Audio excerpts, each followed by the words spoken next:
Hi guys, it's Dana from RescueDogTreats.com. Hope you're having a great day. And today I am going to feed the worms and take their temperature. So in an earlier episode, I showed you a tour of all my worm bins, and I have 4 of them here today. I have 5. One is in the classroom I teach, and the kids have a lot of lunch items that they throw away. So we just save it and put it in the worm bin in the classroom. And it works real well. And it teaches them about worms and making soil. So today I have 2 indoor worm bins, the can of worms, it's right there, the cedar worm bin, which actually I just harvested. I did a video on that. And a flow-through system. It works really well. And the last one that I have is the outside worm bin, and it's huge. So what I have to do today is divide up lots of food into these 4 worm bins. Now, people ask me all the time, why do you have so many worm bins? And the answer is that I know how important compost is, but I live in a place where I can't have a gigantic compost pile. I would love to. That would be the best thing. But with my garden and the lot size, it's just way too small. And my neighbors are kind of in close quarters too. So I have 3 worm bins in the garage and 1 outside in the corner of the yard, and worms can move through material quite quickly.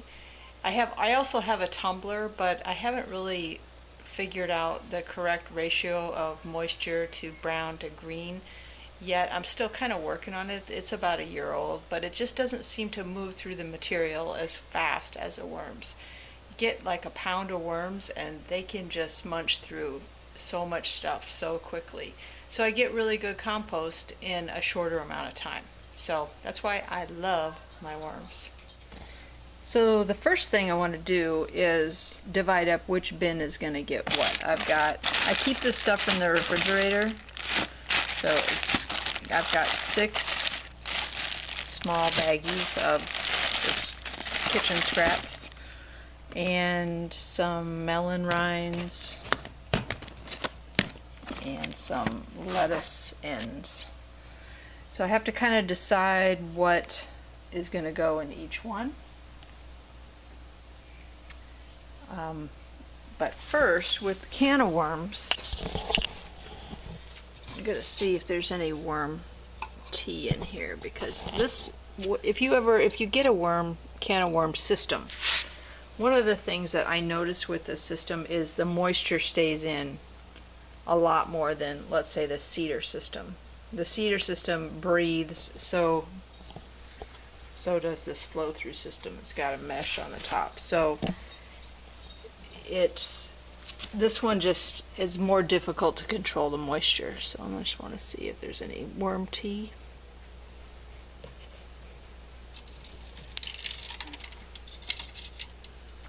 Yes, there is. Good.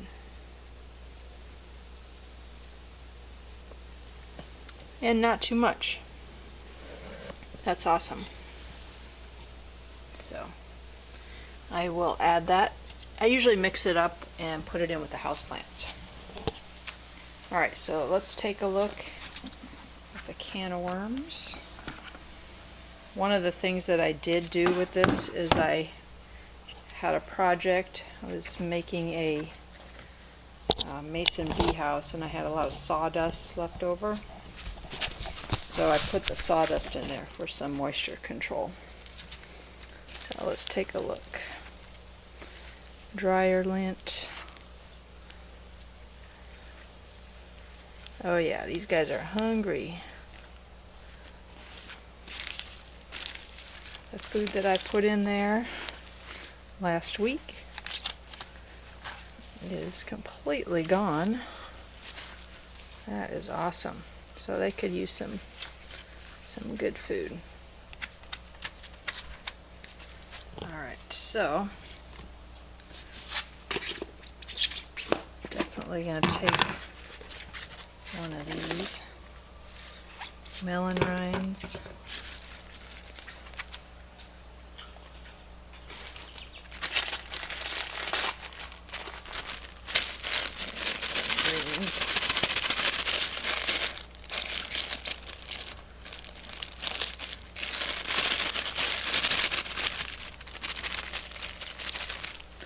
And I usually feed them about once a week. Now with this system I have learned just not to add any additional water because the melons will break down and get kind of watery. And in fact, whenever I add material, I always add some shredded paper.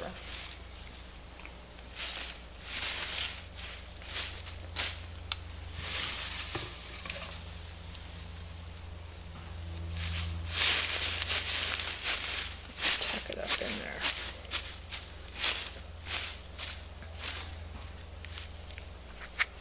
And if you feed on one side, it's really good because then the worms can choose like the juicy side, or they can go to the drier side too. So that is the can of worm system. Now the cedar system, wow, that is a big worm. See that guy?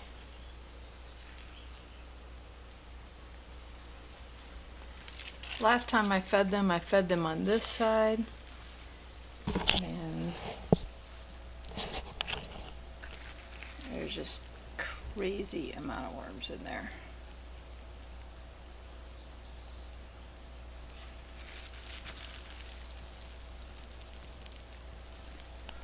And again, they ate through most of that material. It's awesome. So I'm going to feed on this side then. So I'm going to also do watermelons.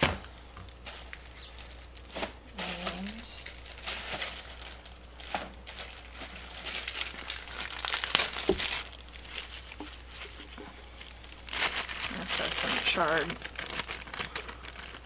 stems.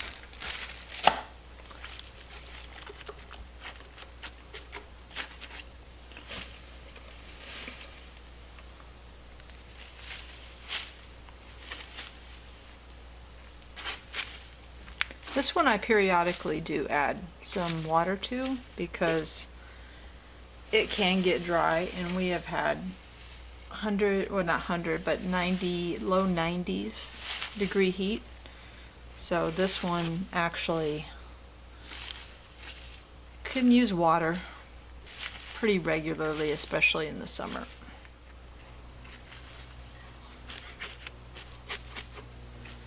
Tuck them away.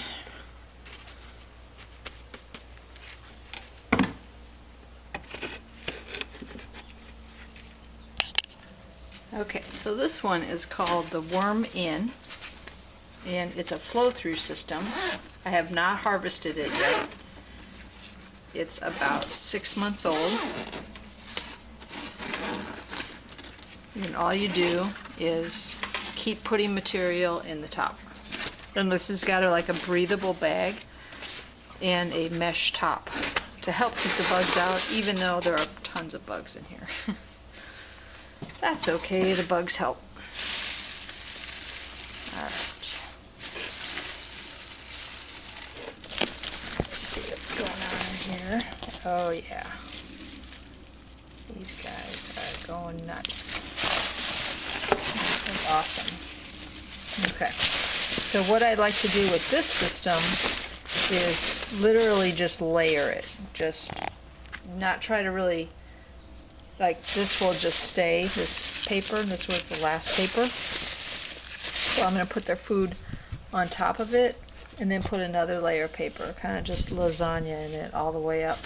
And that just creates, the paper creates some air pockets so that there is some room to breathe.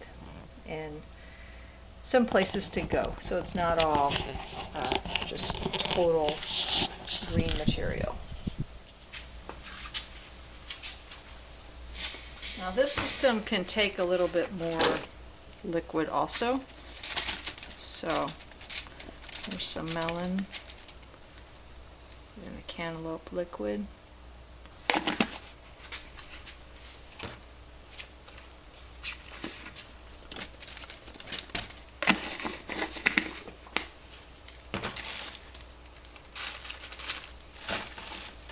And we'll do some strawberries for these guys.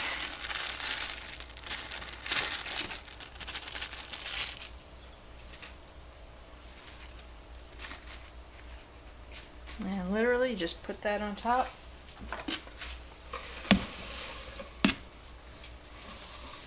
Take some more paper and just layer it.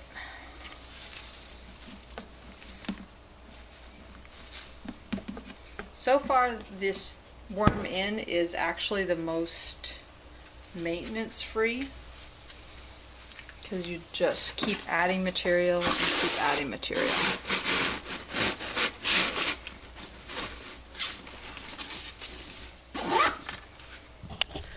Okay, well, the inside worm bins are fed, and I want to go out to the outside worm bin.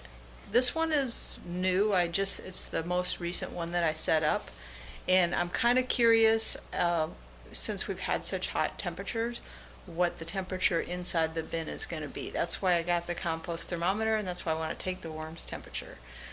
And of course, just feed them the rest of the food and cover it with paper. So this will be sort of the third update I've done on this bin. So let's go check it out and see how it's doing. But let's check out the temperature and see what it says.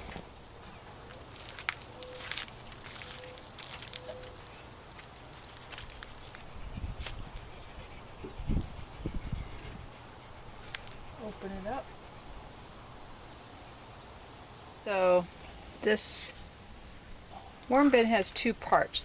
The active part, the part I'm feeding, and then this part over here, it's got cardboard in it and stuff, but I'm not actively feeding. When the left side gets full, I will lift up the boards here and the worms can migrate over to the right side.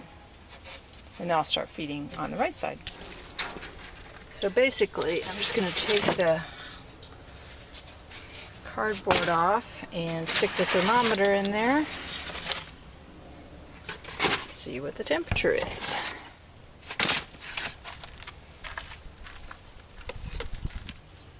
There we go.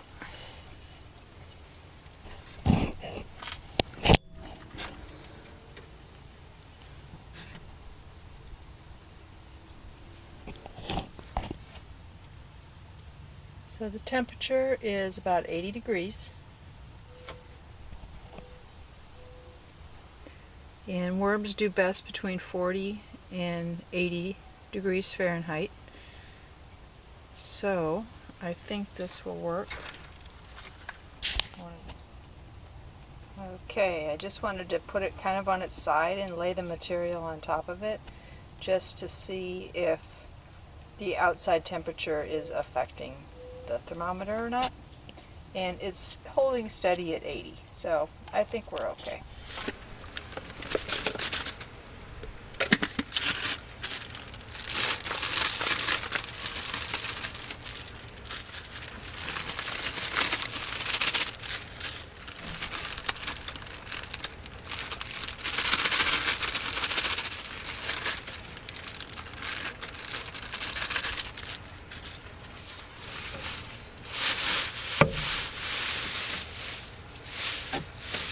And I will add some water to this one because it seems it's really moist way down deep, but on the surface up here it's a little bit dry. So I think due to the heat it could definitely use some moisture.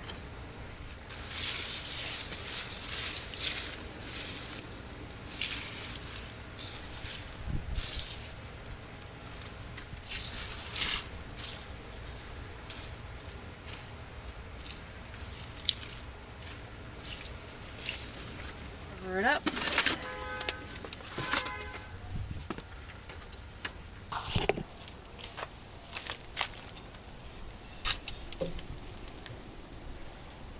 And there you have it. The worms are all fed and their temperature's taken and everything is a-okay.